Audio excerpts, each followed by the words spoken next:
Assalamualaikum warahmatullahi wabarakatuh. Kembali lagi di Civic Learning Podcast episode ke-7, Himpunan Mahasiswa Program Studi Pendidikan Pancasila dan Kewarganegaraan, Fakultas Keguruan dan Ilmu Pendidikan Universitas Ahmad Dahlan. Di podcast kali ini kita mengusung tema yakni peran pemuda dalam merealisasikan nilai kebangsaan, nilai ketuhanan. Sebelumnya, perkenalkan saya Milata Iza Auliasani yang akan memandu podcast pada kali ini dengan narasumber kita yakni Mbak Siti Kormaria. Halo Mbak Siti. Halo. Mbak Kokom merupakan mahasiswi dari Program Studi Pendidikan Pancasila dan Kewarganegaraan angkatan 2018, sekaligus beliau adalah demisioner Himpunan Mahasiswa Program Studi Pendidikan Pancasila dan Kewarganegaraan tahun angkatan 2020-2021. Mbak Kokom, bagaimana kabarnya? Alhamdulillah baik banget. Suasananya puasa ya, jadi agak panas. Untuk kesibukannya Mbak Kokom hari-hari ini apa? Kalau mau jawab berguling-guling nggak mungkin lah ya, itu kucing ya. Jadi kalau Mbak mungkin lagi menyusun skripsi aja sih. Selamat untuk tadi yang seminar proposal sekiannya. Baik, Mbak Kokom. Apa sih yang Mbak ketahui tentang nilai kebangsaan, nilai ketuhanan itu? Oke, kalau ditanya nilai kebangsaan, nilai ketuhanan, ini dari perspektif Mbak aja ya. Jadi kalau nilai ketuhanan itu nilai kebangsaan dulu ya.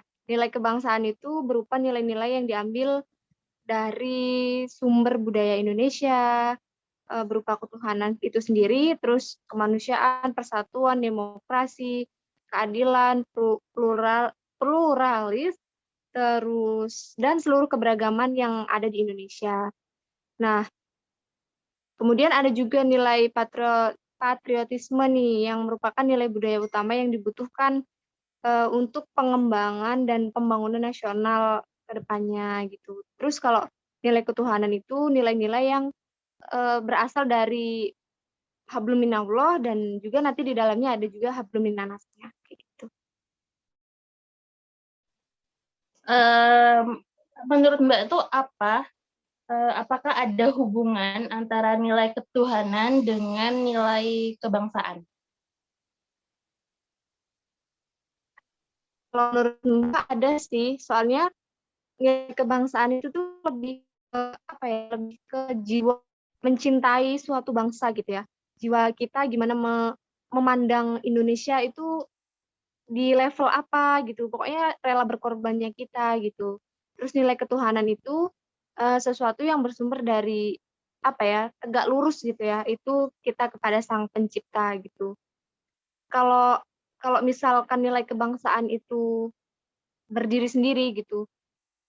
Kalau sesuatu yang berlebihan juga itu kan nanti jatuhnya rasis gitu. Sesuatu yang berlebihan itu juga nggak baik. Makanya harus ada yang membentengi gitu. Kecintaan kita terhadap sesuatu, ya kita harus tetap mengingat bahwa ada hal lain gitu. Jadi tetap harus menghargai kayak gitu. Nah, untuk keterkaitannya dengan nilai ketuhanan itu sendiri, dari Sang Pencipta ini kita jadi mengerti gitu bahwa kita ini bukan hidup sendiri gitu. Kita saling bersama, saling bersinergi. Terus ya itu tadi hablum minallah, hablum minannasnya juga gitu. Makanya kita harus tetap berhubungan lah antara nilai kebangsaan dan nilai ketuhanan itu sendiri. Oke, menurut Mbak sendiri nih, seberapa penting nilai ketuhanan untuk masyarakat sekarang, lebih tepatnya untuk pemuda-pemuda Kalau menurut Mbak sekarang? itu penting banget sih, soalnya menuju era globalisasi ya, pintu dunia di seluruh global gitu ya, itu tuh bener-bener nggak terbatas gitu. Jadi semua budaya terus interaksi itu masyarakat penduduk global itu udah bisa saling negara pun udah bisa berinteraksi gitu. Dan apa ya, kalau dari perspektifnya Mbak itu, Mbak sering lihat pemuda-pemudi itu makin meninggalkan tradisi-tradisi keagamaan. Dalam hal ini kayak misalkan kita ngaji setiap sore gitu. Mungkin di beberapa wilayah memang masih ada gitu, tapi di beberapa wilayah gitu, khususnya di perkotaan, biasanya jarang gitu ngaji bareng-bareng kayak gitu.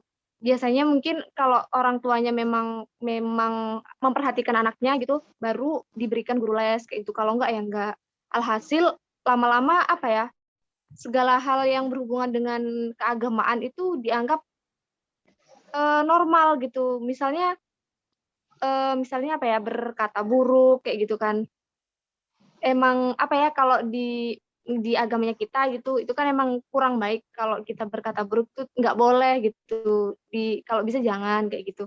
Tapi karena lama-kelamaan lambat laun itu menjadi pembiasaan, dan mungkin tidak ada yang menegur atau tidak ada lagi yang memberikan rambu-rambu kepada para pemuda-pemudi ini, akhirnya itu hal yang dinormalisir gitu, menjadi biasa aja kayak gitu. Jadi pentingnya nilai ketuhanan itu harus tetap dipegang sih oleh masyarakat Indonesia, karena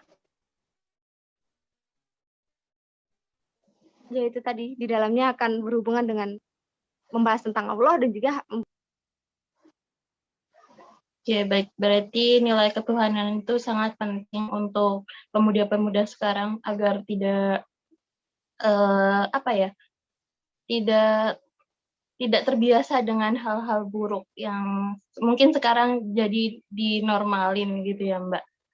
Oke, Mbak, gimana sih Mbak caranya merealisasikan nilai ketuhanan ini untuk pemuda itu tuh dalam kehidupan sehari-hari sekarang?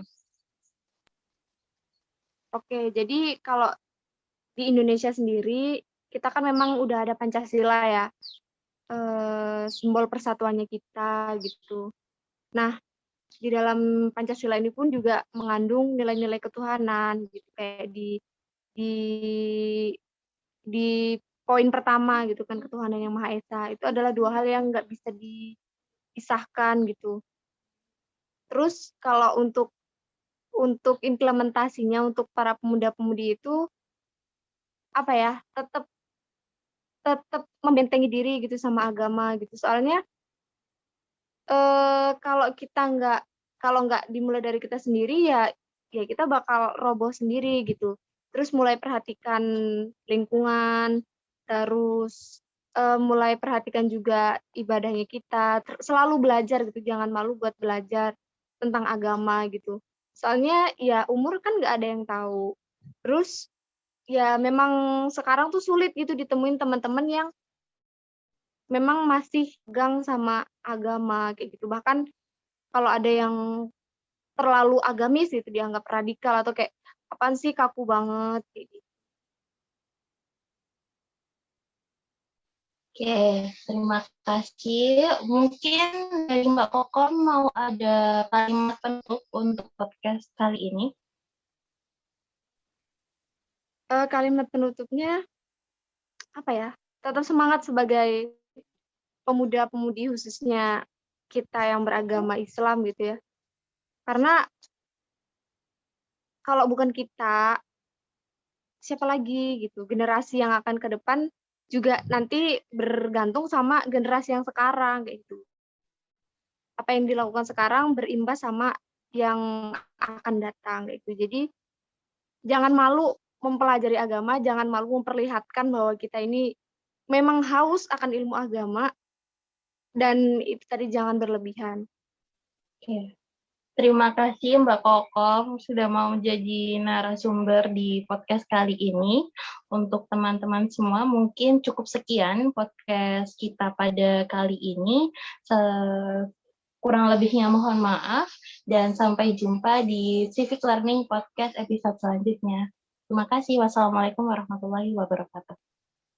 Waalaikumsalam warahmatullahi wabarakatuh.